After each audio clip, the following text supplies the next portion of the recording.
Hello, this is Gene Cunningham. Our cameraman is Pastor Goodell. And what we do is we go through books with, he's got a nice yellow highlighter, I use a pencil, and we just discuss books. And we thought we'd start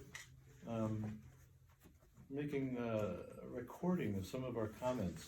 And we're going to start with the end of a book. This is the conclusion of Niall Ferguson, or Niall Ferguson, I'm not quite sure.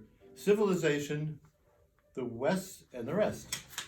So he's made an exhaustive analysis of why Western Europe and the United States have done so well and why the rest of the world is trying to copy us. One of the interesting points was that the Japanese didn't know what exactly to copy, so they copied everything, and other nations are copying certain things. And one of the theses of the book is that essentially there was a communal trust that existed in the West because of Christianity, and specifically the Protestant ethic, as we call it in the United States. And it's quite clear that this is true, and in fact, he quotes a member of the Communist Party as saying that in fact, he's an academic, that in fact they finally figured out why the West did well, and that was because it's Christianity. And he said, we are quite sure of that. That was his comment.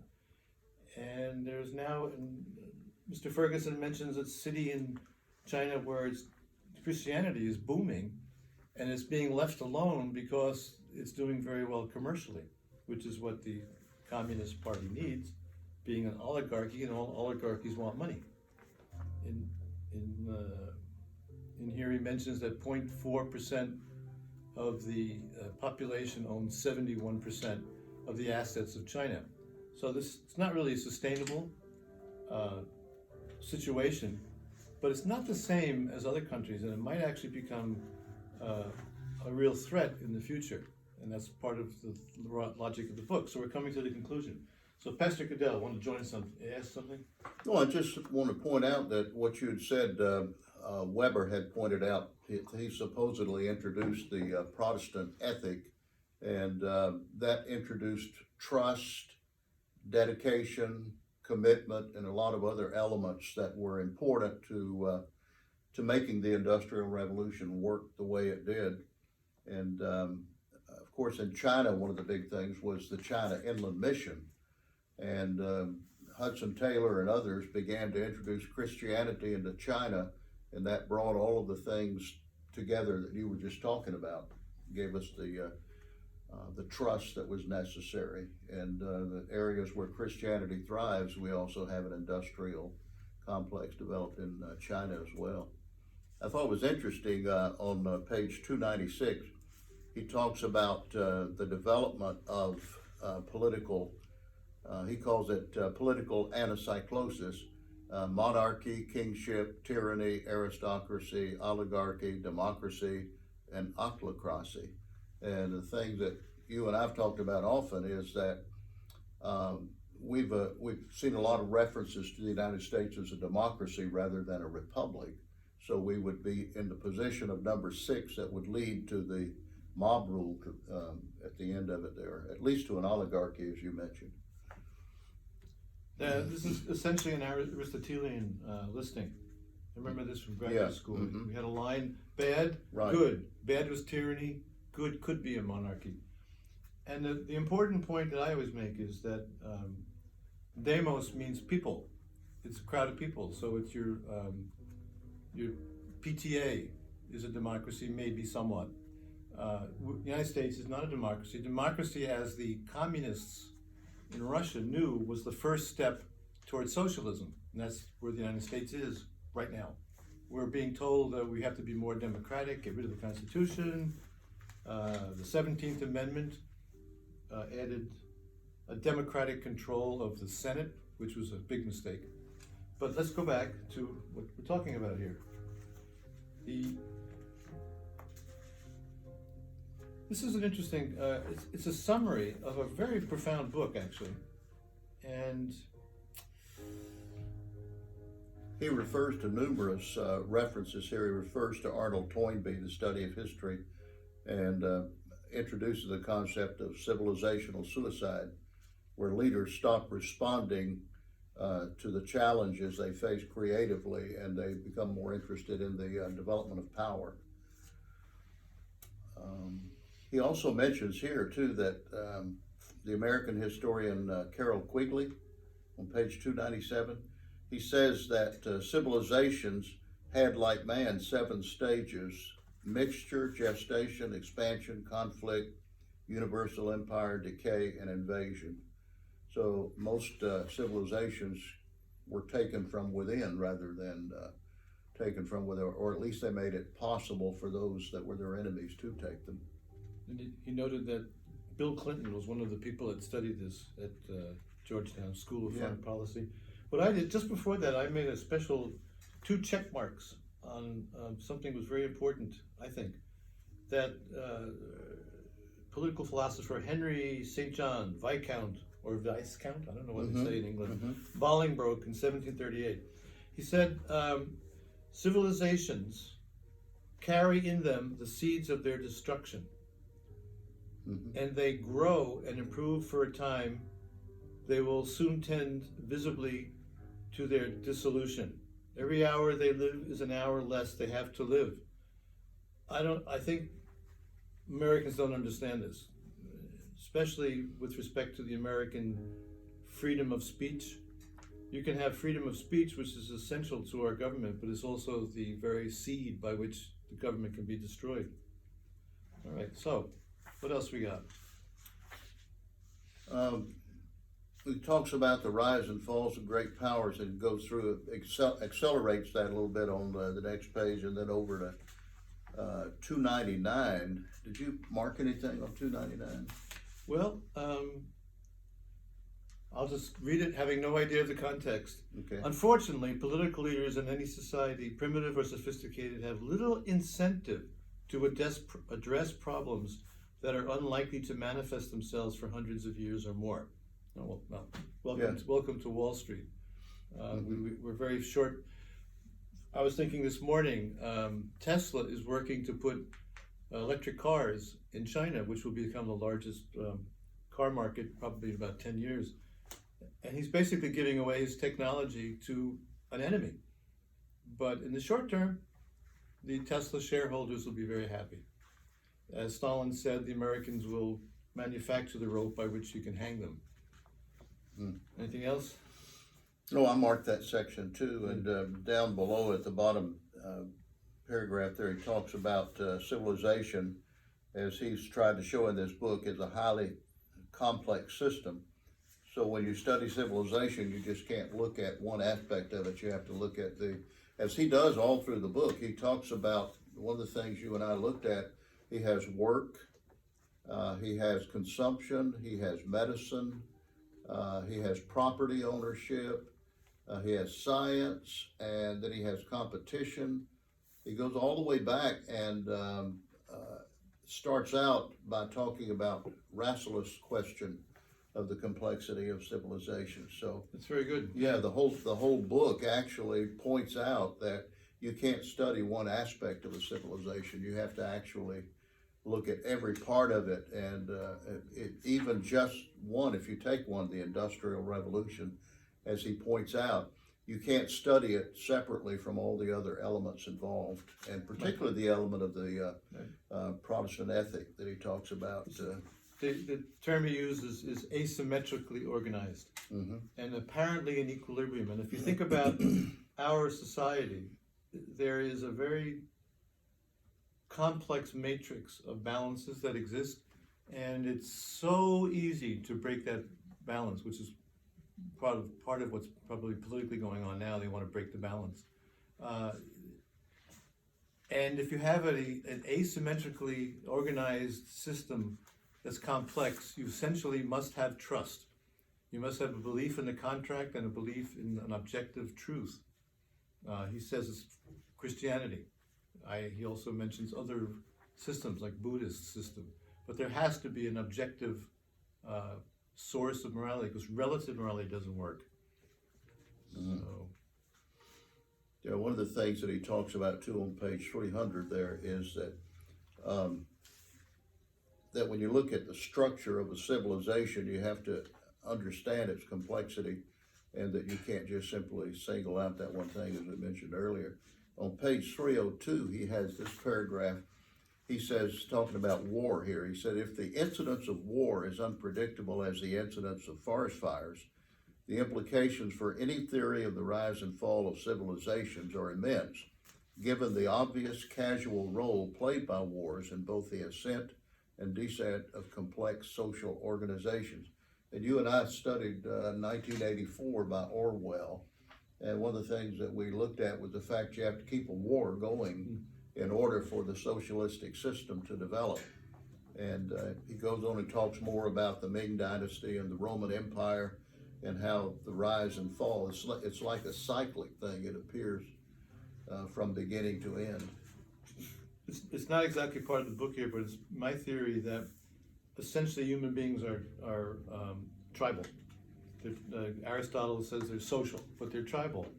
So when you're tribal and you're trying to come up with a system that's not tribal, a republic, which is the essence of a non-tribal system, it's not exactly the opposite, but it's much different, and it's hard to keep the average person thinking in terms of law, trust, and libertarianism, if you will, because it always reverts back to the default. So one of the things that we have to do is prevent socialism,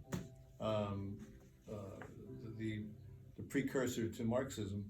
You have to prevent that because it believes in relative morality, and it believes that all that matters is to control, because there is no other purpose in life other than the control of others and in wealth, of course. Yeah.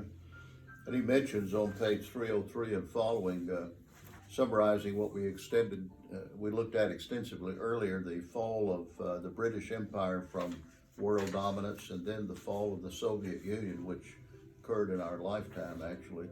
But he says that Churchill, who had done such a great job during the World War II, as soon as the war was over, he was pretty much swept from office within the next decade. And then the fall of the Soviet Union, Gorbachev came to power, and only a short time thereafter he was out of power, and there was no longer a Soviet Union as it used to be.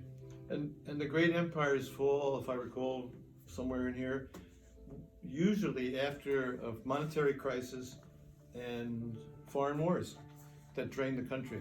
And he gives many examples of that. I think the Louisiana Purchase, in fact, resulted because France ran out of money. Or they ran out of lenders.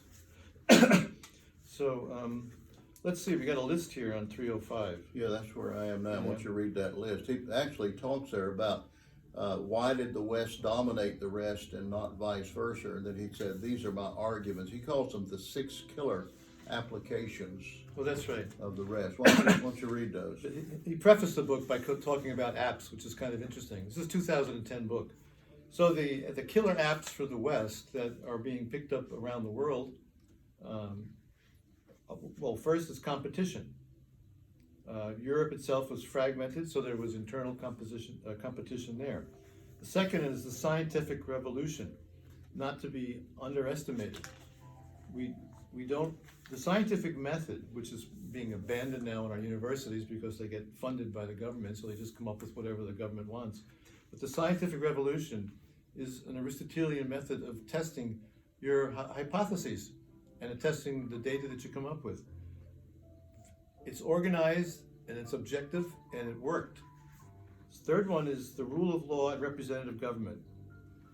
We're pretty familiar with that. We have legislatures, we have the 3 powers. In the United States, we have the 3 branches of the government, which the tribe is trying to break down into no branches of government and under the control of the oligarchy, essentially.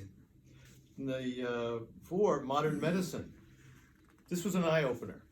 When we read this, it was amazing how modern medicine changed the world, especially in Africa and Asia. And Africa still has a way to go. So the 5th one is the consumer society. Now we're into the consumerism, which becomes the essence of modern civilization. So instead of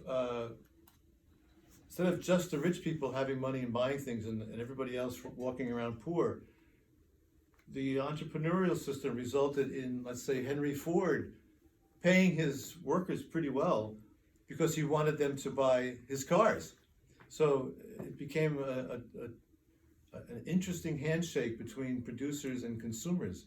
And the producer's not going to do well without consumers, so they have to assist the consumer. And then it turns out that the producers are also consumers. And that's our society now. That will end, of course, if there's a lack of trust. We'll just turn into Venezuela. The next one is the work ethic. And this is what we were just mentioned earlier as the Protestant ethic. Americans, and there's quite a bit of graph work, and we shouldn't bore you with GDP numbers, et cetera, et cetera, et cetera. But the U.S. tradition has been a severe work ethic, Protestant ethic, and that has deteriorated, but it's really deteriorated in Europe. Whereas in Singapore and South Korea and Japan, it has not. It's the work ethic has remained high. They always worked.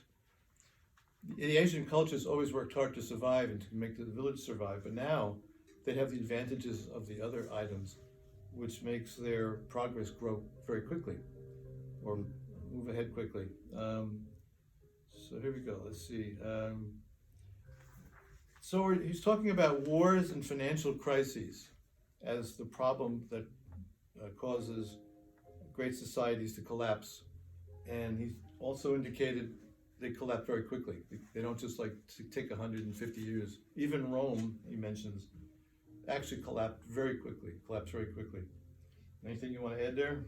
No, it's just very important. The whole section that you went through there, one of the things he talks about is the West simply became the model for all the rest, and it was there picking up on all those 6 killers that he talks about. Right. As soon as everybody else began to pick up on all of those, and you see the expansion of the rest of the nations that saw what was happening in the West.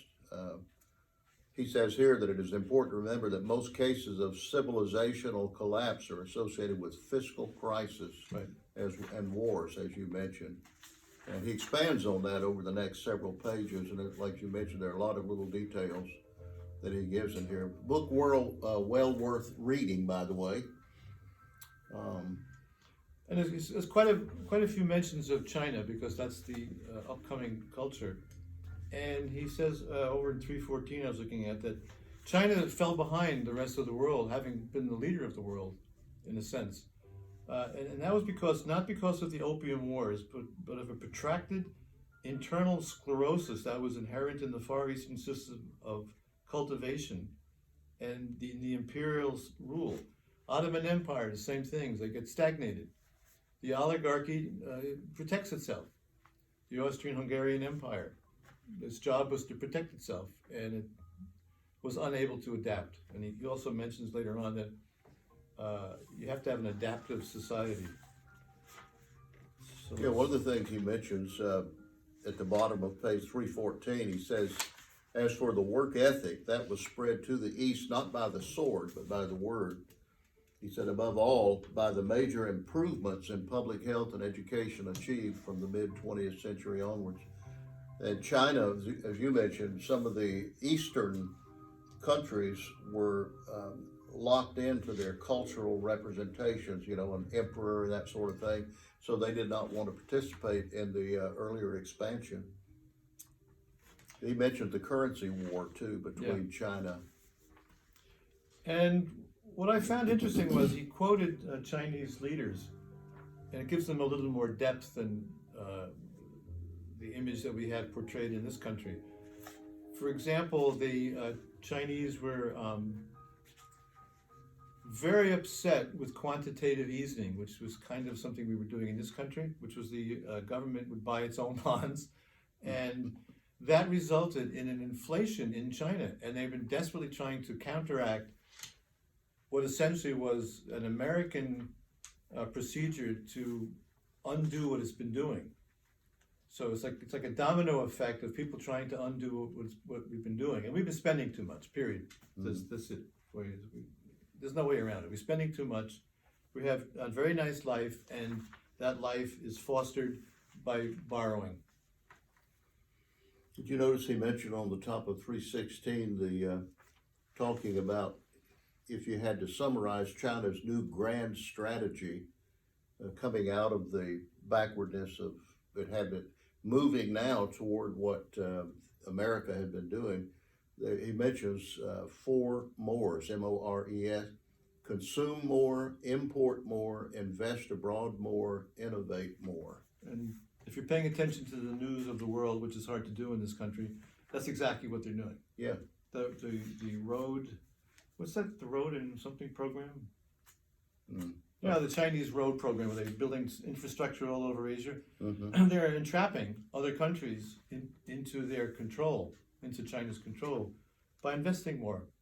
Now, I've read specifically a speech by Xi, the head of China, a couple of months back, and he was in the interior, and he was promoting innovation. He was telling the people, we have to innovate more, anticipating probably what's been happening now with Donald Trump, saying, well, you're not going to take things for free, we're going to tax you. So now they have to innovate more. They don't innovate more. The Japanese, part of their difficulty in the, like say up to the 90s, etc., they didn't really innovate, they improved. So innovation is the American key.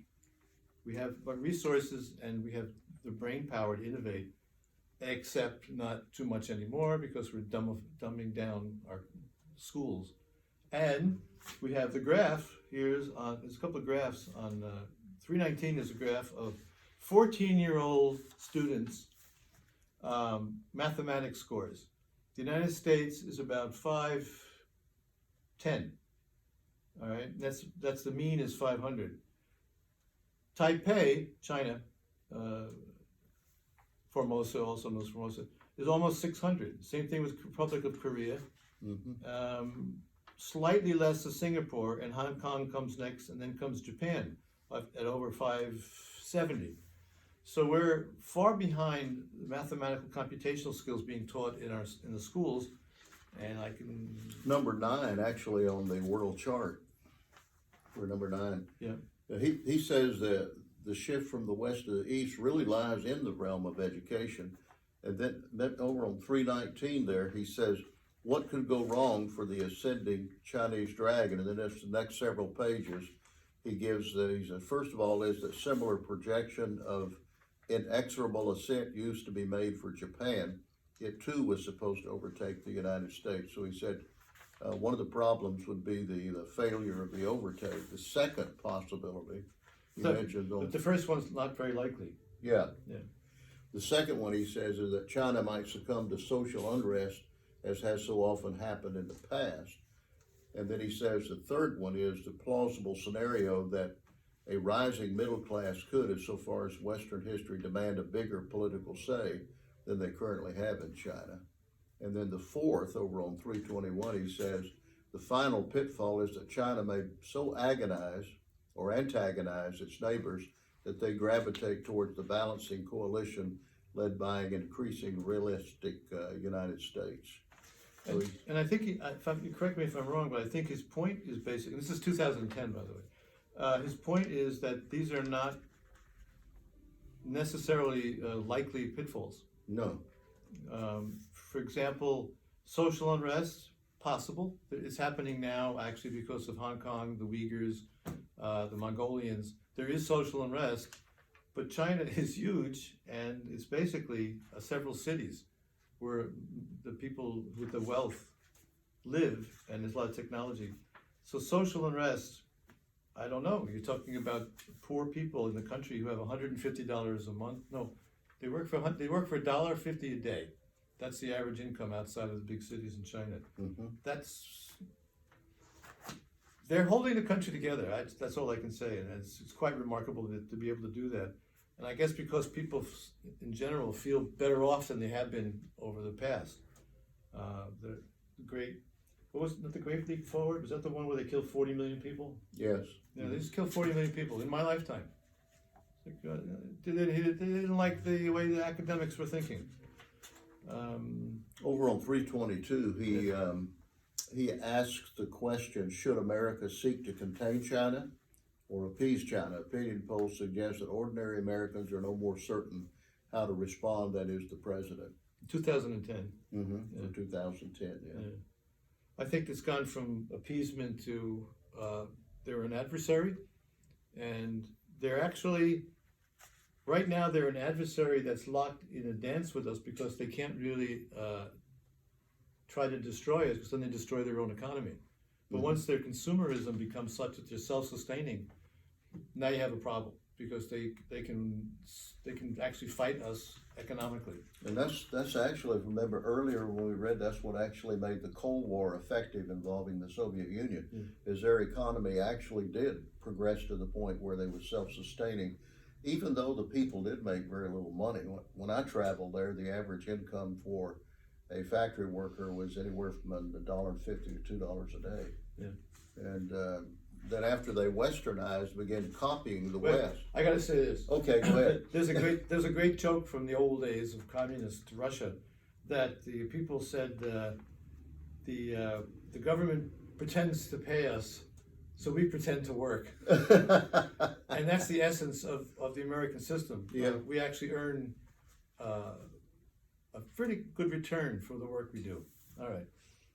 Yeah, he said the Cold War lasted little than 4 decades, and even though it did come very close to overtaking the U.S. economy, it never accomplished it totally. And because China is so big, putting all of these arguments aside, it's so big and there's so many people and they're trying to progress. And the CCP is trying to improve the lot of the average person. I mean, parentheses, that's because they make more money, but it's true. So at some point, we will become a smaller nation economically. What does that mean? That doesn't really mean you're inferior. We have everybody in this, around here, we're in a relatively lower middle class area. Everybody has 2 pickups and an SUV in their driveway. So what is the purpose of making money and living? So anyway. His conclusion over on 323 in that top paragraph down about 6 lines, he says, like the events of the distant 5th century, it's a reminder that civilizations do not in fact appear, rise, reign, decline, and fall according to some recurrent and predictable life cycle.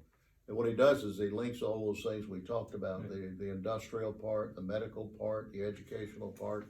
He said each one of those contributes to whether it rises or falls. He says, can anything be done to save Western civilization from the same calamity of the fall of the other countries? And as you mentioned earlier in that quotation, in every organization there is the seed of its destruction. That's true of civilizations as well. But his next line is, we should not be too fatalistic. Yeah. Well, a lot of it, as he points out, a lot of it depends on what we do with the what we see as an initial decline in all of those areas that he was talking about. If those are corrected, then the civilization can be sustained. I think the founders in the Constitution indicated that. If you go back and read David Barton's book, one of the things that he says characterized the founding fathers was they didn't want to establish a religious denomination, but they believed that the principles of Christianity should be in the forefront, should be publicly announced, it should be obviously practiced. Yeah. And that would, of course, lead to the Protestant ethic that Weber talked about. And as he's going through his conclusion, and we're down to a page and a half, I think he's making the argument that we shouldn't be too worried. Just got to get ourselves cleaned up and get back to learning in school. But he says, on the other hand, the Chinese now have capitalism, the Iranians have gotten science, the Russians have democracy, and the Africans are getting modern medicine, and the Turks now have a consumer society. I don't know about what's going to happen in Turkey. But and he also says that Western civilization is more than one thing. It's a package. Right. Now, all these good things are happening, so in a sense, the Western civilization has, well, let's say, infected the rest of the world with something that's good, and the rest of the world is improving. That's a good thing. Mhm. All right. Also, we have to have a high degree of concern for law of property rights as well as democracy. These are the critical things that most people, even in our schools, don't understand.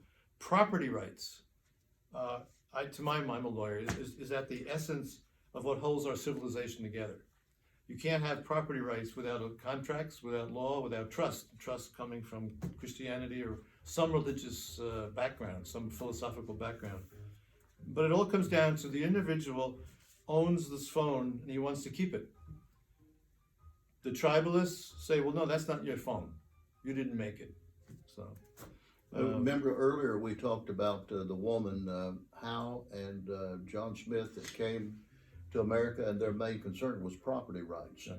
They came from Britain, where only the wealthy held the property, and they said, well, in America, we can actually get on the bottom rung of property ownership and move up from there. And that was part of the female evolution in the United States, is that women now probably own most property, and they have control of their lives. In the English system, the female was property, and the point of marriage was basically to protect the woman in this relationship, whereas now it's more of a, well, it's kind of equal. All right. But it's based on property rights. We have lost our thrifty asceticism that Weber found so admirable. Mhm. So, I don't know, we'll see. We have a big country and it's very complex, and we're on the East Coast, even we're stuck in New York, and I'm a New York City person, so it's just horrifying there. But I think most of the country has an ethic that was praised by Weber and by Ferguson. It's interesting on the top of 325, when he's coming down now to really tying the knot on the conclusion.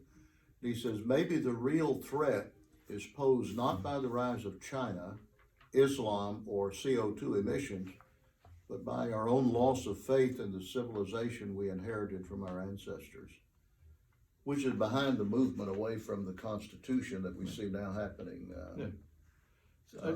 In essence, you conclude the whole book by saying our public school system is causing our troubles.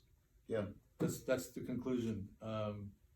To support what you said over on 324, he says, at the core of this decline, he's talking about, a civilization is the texts that are taught in its schools, learned by its students, and recollected in times of tribulation. And earlier in American history, the Bible was the main text in the school. Right. Everything taught was taught with the Bible in view. It's not true now. And today, I believe no social studies are taught in high school.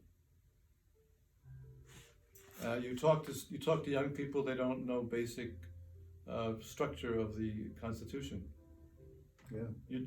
You're talking to a tree, and these trees grow. So we have to fix the schools, or we'll wait for the next culture to come along. He quotes Churchill too. He says, Churchill defined the central principle of Western civilization as the subordination of the ruling class to the settled customs of the people and to their will as expressed in the Constitution. And then he expands on that. And then the last sentence that he makes in the book is, today, as then, the biggest threat to Western civilization is posed not by other civilizations, but by our own pusillanimity and by the historical ignorance that feeds it. Yep. And I want you to know, yesterday I looked up pusillanimity. And I agree. My granddad's favorite reference to me was pusillanimous pipsqueak. In college, there was a professor who called people that, and they were all like, what? What? Anyway, I guess we can stop it now. Yep. So we thank you for listening. Yeah, we don't know what we're going to do with this, but it'll be done.